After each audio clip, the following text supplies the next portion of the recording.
Hello everyone, it is time for my wrap-up of the reading month of October, which for some people was Spooktober, but I'm just not that into horror, so I basically just kept up when I was going. It will mark a lot of time, like a lot of booktubers I see, their wrap-ups tend to be like one book of a bunch of different series. For a long time, my wrap-ups have normally had like 2 or 3 of one series, but I have finally, my order is gone, so my wrap-ups are now going to be a lot more varied, it seems like, because my TBR has plunged into chaos.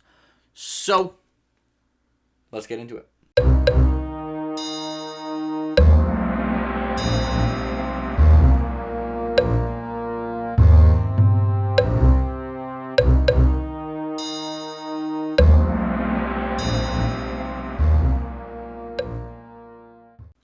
Okay, so I read like 3,400 pages in October, which was spread over 6 books, and I read quite a few books that were pretty short, but then 2 books that were really long.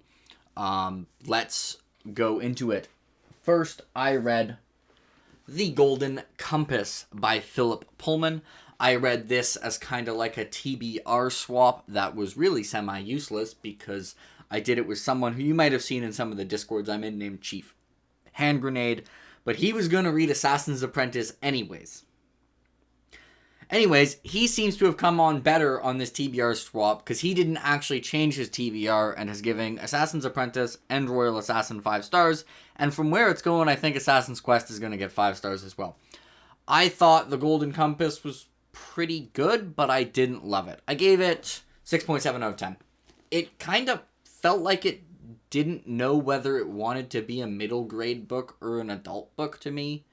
Like, I felt like it kind of had like a weirdly slow start, and with some changes it could have felt like a really like good middle grade book, but in some ways like it was trying to be an adult book, but then also just had some stuff that was kind of weird.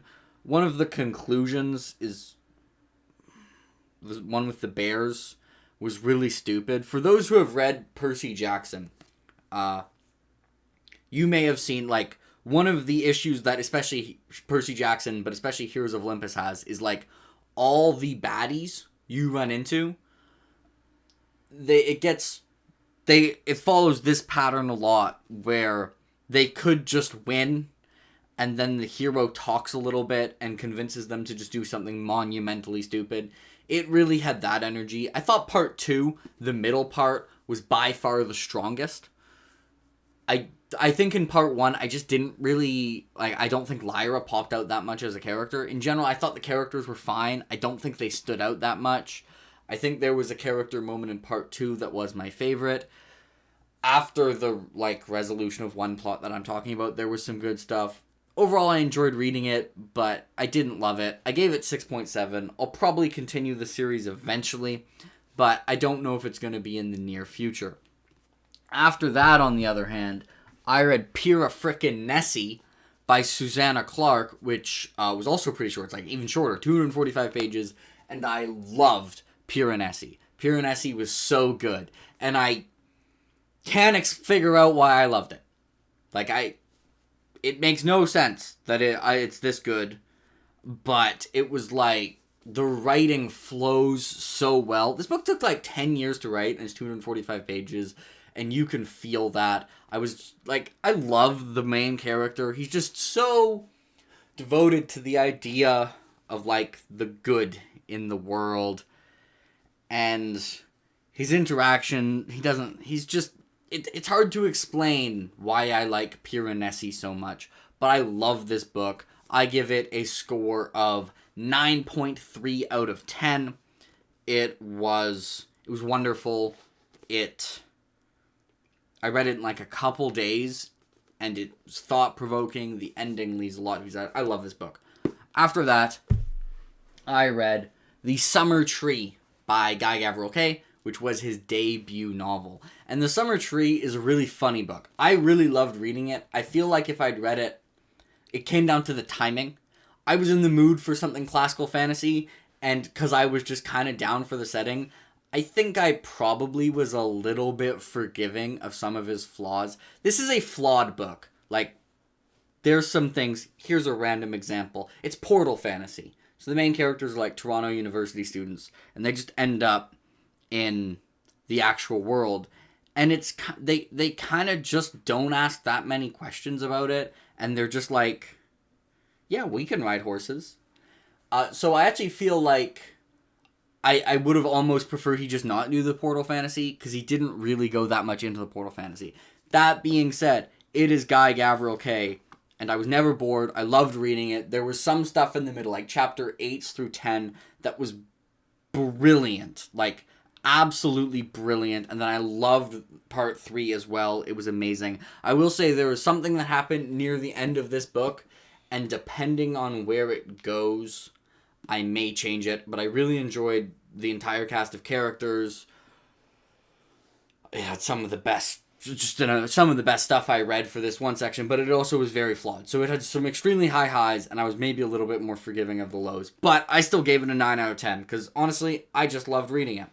After that, I read my next Terry Pratchett book, Guards. For those who don't know, the only other Terry Pratchett book I had read was Mort, which I thought was really funny, but just didn't actually like the plot that much. This was plotted better. It was extremely clever. I still am not just not emotionally, like, actually invested in the story when I read it. I'm gonna read more Discworld. I enjoyed this book. I gave it 7.4 out of 10. It was extremely good at what it was trying to be. It was very funny.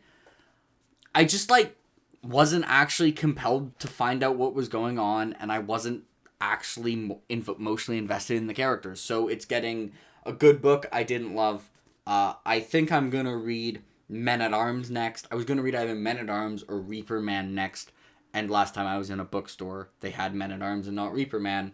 So, Men-at-Arms. And next up, we have... Piranesi was not the book of the month. We have my book of the month, which was Demon in White by Christopher Rocchio, which was incredible. It was so good. It was one of those books that... it fills so many boxes. So it manages to be, like, I think a really deep, well thought out, thought provoking, and character driven book. And at the same time, it has me like one more chaptered me a bunch of times. So it's like a page. It just has stuff that's epic as hell. It has kind of 4 sections. It has some, like, battle-focused stuff. It has some, like, revelations-focused stuff. It has some political maneuvering stuff. It introduces some new characters who are chef's kiss. It's so good. I gave it 9.5 out of 10. It was an incredible book. It's hard for me to really find a flaw in it. If I was, like, trying to nitpick it, I would say Hadrian's kind of in a group, and there are a couple, like, people in that group who I don't think were as distinct as they could have been. But, man, this was incredible. This is gonna be... Well, it's not in contention of Book of the Year, because I read all of Realm of the Elderlings. But if I hadn't read Realm of the Elderlings, it would be in contention for my Book of the Year. Read Sun Eater, people. My last video was why you should read Sun Eater. Demon in White was so good. Rocchio's writing, man. Like, I actually feel like Rocchio could really appeal to a lot of people, because even though his prose, it's gorgeous, it's so engaging, he doesn't sacrifice clarity. He has... I haven't really seen much of this. He has a huge world with this sci-fi stuff, with a bunch of really, like, strange, out of, like, weird stuff, with prose that is, like, meant to be gorgeous. Like, he's not a straightforward writer. And yet, he doesn't sacrifice clarity at all. Like, sometimes the downside... I know some people don't like the more, like, Guy Gavriel Kay, Robin Hobb writing. I used to kind of be one of them. I've kind of switched over. And it's, like, the aspect that sometimes, like, you have to read a sentence and you're just like, wait, okay, I'm just going to read that again. I didn't have to do that, like, at all. Like, the clarity was incredible. So this was the book of the month. It was so good.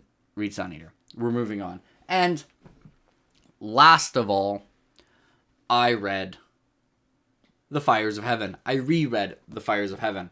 And so I like how I started with short books, and it looked like I could maybe read a bunch of books. I started Demon in White on October 13th, and I'd already read like 4 books, maybe 5 books. That was the 5th book. I was really hoping to like this more on reread. I was expecting to like this more on reread. I very much did not like this more on reread. There's a plot line that bothered me the first time, and rereading often can, when you like stuff, help you appreciate it even more.